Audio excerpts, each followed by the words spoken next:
9 अगस्त 1925 की रात थी। लखनऊ जाने वाली ट्रेन अंधेरे को चीरती हुई अपनी पूरी रफ्तार से दौड़ रही थी। मुसाफिर खिड़कियों से आती ठंडी हवा का मजा ले रहे थे। लखनऊ अभी करीब 15 किलोमीटर दूर था। तभी बोगी के अंदर एक इशारा हुआ।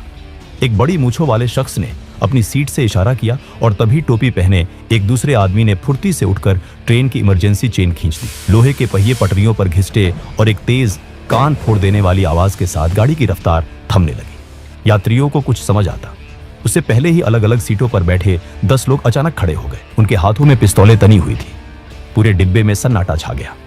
तभी एक कड़क आवाज गूंजी, खबरदार, कोई अपनी जगह से नहीं हिलेगा। यात्रियों को लगा कि ये कोई डकैत है, लेकिन ये कोई मामूली अपराधी नहीं थे। ये वो जाबाज क्रांतिकारी थे जो अपने निजी फायदे के लिए नहीं बल्कि देश को आजाद कराने के लिए हथियार उठा रहे थे।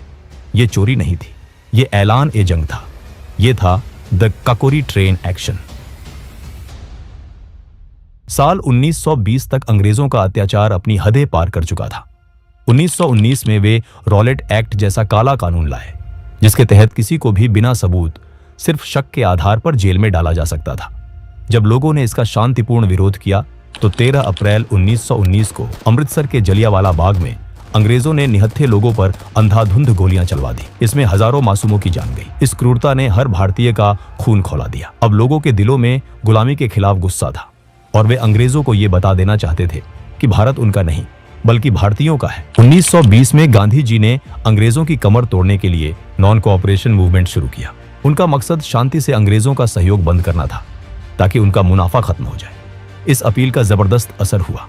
छात्रों ने स्कूल कॉलेज, वकीलों ने कोर्ट और लोगों ने विदेशी सामान और सरकारी नौकरियां छोड़ दी। यहां तक कि क्रांतिकारी भी गांधी जी के साथ हो लिए। लेकिन 4 फरवरी 1922 को चौरी चौरा की एक घटना ने सब बदल दिया। पुलिस फायरिंग से भड़की भीड़ ने थाने में आग लगा दी, जिसमें 22 पुलिस वाले मारे गए।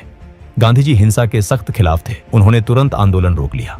यह फैसला देश के हजारों नौजवानों के लिए किसी सदमे से कम नहीं था। सोचिए उस युवा के बारे में जिसने देश के लिए अपना सब कुछ छोड़ दिया था और अचानक उसे कहा जाए कि वापस घर जाओ, आंदोलन खत्म। उन्हें लगा कि उनके जज्बातों के साथ धोखा हुआ है। उन्हें लगा कि सिर्फ अहिंसा से अंग्रेजों को नहीं भगाया जा सकता। उन्हें अब एक नए रास्ते की तलाश थी और वो रास्ता था सशस्त्र क्रांति का।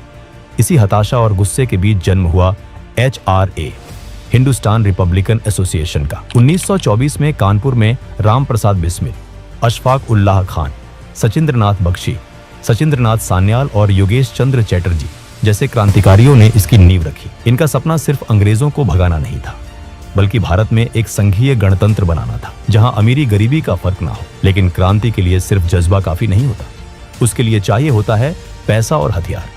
और यही से शुरू होती है काकोरी की असल कहानी। HRA को अपनी क्रांति जारी रखने के लिए पैसों की सख्त जरूरत थी। उन्हें हथियार खरीदने थे, खास तौर पर जर्मन माउजर पिस्तौलें जो उस समय की बेहतरीन गन मानी जाती थी। एक दिन शाहजहांपुर से लखनऊ जाते वक्त राम प्रसाद बिस्मिल ने देखा कि स्टेशन मास्टर ने गार्ड को पैसों का एक थैला दिया, जिसे एक लोहे के संदूक में रखा गया। ये अंग्रेजों द्वारा भारतीयों से वसूला गया टैक्स का पैसा था। बिस्मिल ने गौर किया कि उस भारी संदूक में ना तो कोई ताला था और ना ही जंजीर। ये देखकर उन्होंने तुरंत फैसला कर लिया कि अब पैसों के लिए अपने देशवासियों को नहीं बल्कि अंग्रेजों के इसी सरकारी खजाने को लूटा जाएगा। बिस्मिल ने ट्रेन के आने जाने का समय और बाकी जानकारी इकट्ठा कर अपनी रणनीति पक्की की। फिर शाहजहांपुर में HRA के भरोसेमंद साथियों की एक मीटिंग बुलाई। वहां उन्होंने प्लान बताया। हमें शाहजहांपुर से लखनऊ जाने वाली 8 डाउन ट्रेन को लूटना है। काकोरी के पास चेन खींचकर ट्रेन रोकेंगे और गार्ड के डिब्बे से सरकारी खजाना अपने कब्जे में लेंगे। इस मीटिंग में बैठे चंद्रशेखर आजाद ने जब पूछा कि अगर ट्रेन नहीं रुकी तो क्या होगा, तो बिस्मिल ने कहा कि हम अलग अलग डिब्बों में होंगे। अगर एक जगह से चेन काम ना करे तो दूसरी टीम चेन खींच देगी। अशफाक उल्लाह खान ने इस प्लान का समर्थन तो किया, लेकिन एक शर्त रखी कि हम खजाना जरूर लूटेंगे पर किसी भी बेकसूर हिंदुस्तानी की जान नहीं जानी चाहिए। बिस्मिल को अपने दोस्त की ये बात बहुत पसंद आई। इसके बाद उन्होंने इस मिशन के लिए कुल 10 जाबाजों की टीम तैयार की। इस टीम में थे राम प्रसाद बिस्मिल, अशफाक उल्लाह खान, चंद्रशेखर आजाद, राजेंद्र लाहिड़ी, सचिंद्र बख्शी, केशव चक्रवर्ती, मनमथ नाथ गुप्त, मुकुंदी लाल, मुरारी लाल खन्ना और बनवारी लाल। काकोरी एक्शन का असली प्लान 8 अगस्त 1925 के लिए बना था। क्रांतिकारी पूरी तैयारी के साथ स्टेशन पर पहुंचे भी थे, लेकिन उस दिन किस्मत ने साथ नहीं दिया। अंग्रेज सरकार की ट्रेनें वैसे तो हमेशा लेट होती थी, लेकिन उस दिन ट्रेन वक्त से पहले आ गई, इसलिए प्लान फेल हो गया। लेकिन उन्होंने हार नहीं मानी। उन्होंने तय किया कि अगले दिन यानी 9 अगस्त को ये काम हर हाल में पूरा होगा। अगले दिन 9 अगस्त 1925 को 10 जाबाज क्रांतिकारी अलग अलग स्टेशनों से ट्रेन में चढ़े। उनमें से 4 के पास बंदूकें थी जिन्हें उन्होंने अपने कपड़ों के अंदर छुपा रखा था। शाहजहांपुर स्टेशन पर जैसे ही 8 डाउन ट्रेन आई, सभी क्रांतिकारी अपनी तय जगहों पर बैठ गए। राजेंद्र लाहिड़ी, अशफाक और सचिंद्र बख्शी सेकंड क्लास में थे क्योंकि चेन खींचने की जिम्मेदारी लाहिड़ी की थी। ट्रेन चल पड़ी और सबने अपने चेहरे ढक लिए। जैसे ही ट्रेन काकोरी स्टेशन से आगे बढ़ी, राजेंद्र लाहिड़ी ने चेन खींच दी। तेज आवाज के साथ ट्रेन अंधेरे में रुक गई। क्रांतिकारियों ने तुरंत ड्राइवर को काबू में कर लिया। यात्रियों को घबराता देख बिस्मिल ने भरोसा दिलाया और कहा, डरिए मत, हम सिर्फ सरकारी खजाना लेने आए हैं, आपकी जान या सामान को हाथ भी नहीं लगाएंगे, आप लोग अपनी सीटों पर बैठे रहें। बिस्मिल, अशफाक और आजाद ने गार्ड को काबू में कर लिया, लेकिन वो ये देखकर हैरान होते हैं कि संदूक में तो ताला लगा है। संदूक बहुत भारी था, इसलिए उसे वहीं तोड़ना जरूरी था। अशफाक ने पहले पत्थर से कोशिश की, फिर कामयाबी न मिलने पर अपनी बंदूक मनमथनाथ गुप्त को थमा दी और हथौड़े से ताला तोड़ने में जुट गए। बाकी साथियों ने अलग अलग जगहों से हवाई फायरिंग शुरू कर दी ताकि लोगों को लगे कि हमलावरों की तादाद बहुत ज्यादा है। ये चाल कामयाब रही। डर के मारे ट्रेन में मौजूद पुलिस वाले और अंग्रेज अफसर भी अपनी सीटों से हिलने की हिम्मत नहीं कर सके। सब कुछ प्लान के मुताबिक चल रहा था, लेकिन तभी एक ऐसी अनहोनी हुई जिसने इन क्रांतिकारियों की किस्मत बदल दी। ट्रेन काफी देर से रुकी थी तो अहमद अली नाम के एक मुसाफिर अपनी पत्नी का हाल लेने महिला डिब्बे की तरफ बढ़े। मनमथनाथ गुप्त, जो उस समय काफी कम उम्र के थे, उन्हें गलतफहमी हुई कि कोई हमलावर आ रहा है। राम प्रसाद बिस्मिल समझ गए थे कि वो एक आम आदमी है, लेकिन इससे पहले कि वो मनमथ को रोक पाते, घबराहट में गोली चल गई। अहमद अली की मौके पर ही मौत हो गई। ट्रेन में सन्नाटा छा गया। मनमथ अपनी गलती पर फूट फूट कर रोने लगे।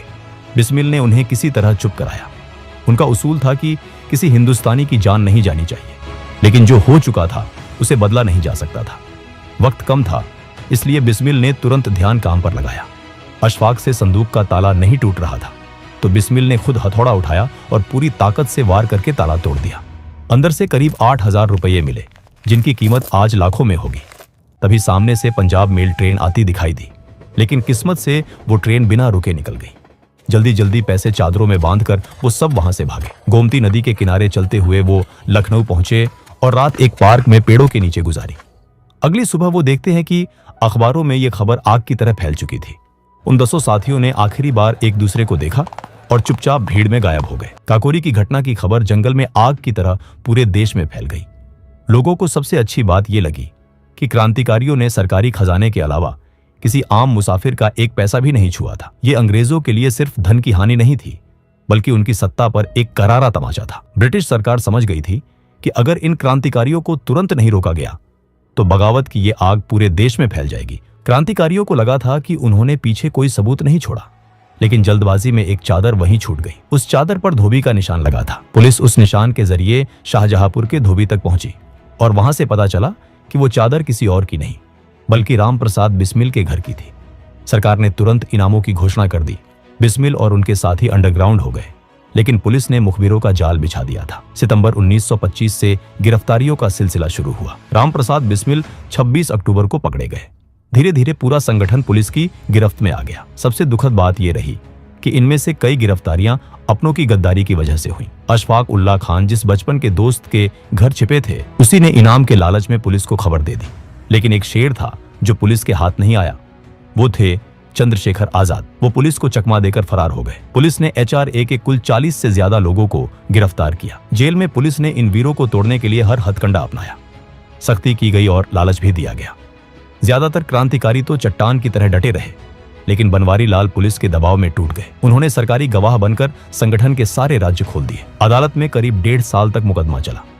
रामप्रसाद बिस्मिल ने अपना केस खुद लड़ने का फैसला किया। भरी अदालत में उनकी अंग्रेजी और उनकी कानूनी दलीलें सुनकर जज भी हैरान रह जाते थे। बिस्मिल ने अदालत को ही अपना मंच बना लिया। वो वहां अपने विचार रखते ताकि अखबारों के जरिए जनता तक उनकी बात पहुंचे। अंग्रेज सरकार डर गई थी कि कहीं बिस्मिल अपनी बातों से लोगों को और प्रभावित ना कर दें, इसलिए बाद में उन्हें खुद पैरवी करने से रोक दिया गया। सरकार का मकसद इंसाफ करना नहीं, बल्कि इतनी भयानक सजा देना था कि भविष्य में कोई भी भारतीय अंग्रेजों के खिलाफ सर उठाने की हिम्मत न कर सके। जुलाई 1927 में अदालत ने अपना फैसला सुनाया। 40 में से कुछ लोग रिहा हुए, लेकिन 4 मुख्य क्रांतिकारी राम प्रसाद बिस्मिल, अशफाक उल्लाह खान, राजेंद्र लाहिड़ी और रोशन सिंह को फांसी की सजा मिली। बाकी साथियों को काला पानी या लंबी कैद की सजा दी गई। देश भर में इसके खिलाफ प्रदर्शन हुए और रहम की अपील की गई, लेकिन अंग्रेजों को जनता में खौफ पैदा करना था, इसलिए उन्होंने सारी अपीलें ठुकरा दी। सजा सुनाए जाने के बाद और फांसी के बीच का जो वक्त था वो बहुत भावुक था। राम प्रसाद बिस्मिल एक कट्टर आर्य समाजी हिंदू थे और अशफाक उल्ला खान एक पक्के नमाजी मुसलमान। लेकिन इन दोनों की दोस्ती ने सांप्रदायिक सौहार्द की ऐसी मिसाल कायम की जो आज तक दी जाती है। बिस्मिल अक्सर मजाक में अशफाक से कहते थे, तुम तो मुसलमान हो, तुम्हें तो जन्नत में हुरें मिलेंगी, हमें क्या मिलेगा। इस पर अशफाक हंसते और कहते, पंडित जी, अगर जन्नत में आप नहीं होंगे तो वो जन्नत किस काम की। जेल से अपनी आखिरी चिट्ठी में बिस्मिल ने देशवासियों से अपील की थी, अगर मेरी मौत से कुछ हासिल हो सकता है तो वो हिंदू मुस्लिम एकता होनी चाहिए। अशफाक ने भी लिखा कि वो खुशनसीब है कि देश के लिए फांसी पर चढ़ने वाले पहले मुसलमान बन रहे हैं। मर्सी पिटिशंस खारिज हो चुकी थी। ब्रिटिश सरकार खून की प्यासी थी। गांधी जी पर भी आरोप लगते हैं कि उन्होंने इन क्रांतिकारियों को बचाने के लिए उतना जोर नहीं लगाया जितना बाद में भगत सिंह के लिए या इरविन समझौते के समय लगाया था। दिसंबर 1927 का वो सर्द महीना आ गया। सरकार को डर था कि अगर सबको एक जगह फांसी दी गई तो जनता भड़क सकती है, इसलिए सबको अलग अलग जेलों में भेजा गया।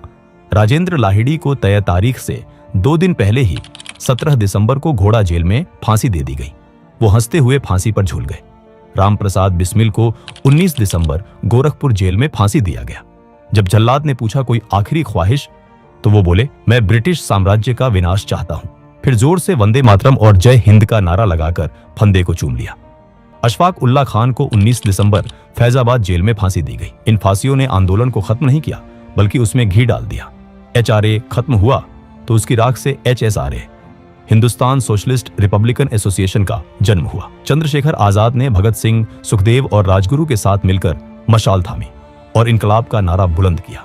सालों तक अंग्रेजों को चकमा देने के बाद 27 फरवरी 1931 को इलाहाबाद के अल्फ्रेड पार्क में पुलिस से घिर जाने पर आजाद ने अपनी पिस्तौल की आखिरी गोली खुद को मार ली। वो जीते जी कभी अंग्रेजों के हाथ नहीं आए और आजाद ही दुनिया से विदा हुए। काकोरी एक्शन आजादी की लड़ाई का वो मील का पत्थर साबित हुआ जिसने अंग्रेजी हुकूमत की जड़ें हिला दी थी। आज काकोरी का शहीद स्मारक हमें याद दिलाता है कि 1947 की आजादी की नींव इन वीरों के बलिदान पर ही टिकी है। दोस्तों, अगर वीडियो पसंद आया हो तो वीडियो को एक लाइक जरूर करें और चैनल को भी सब्सक्राइब जरूर करें। हम ऐसे ही वीडियो हर हफ्ते लाते रहेंगे। तब तक के लिए जय हिंद।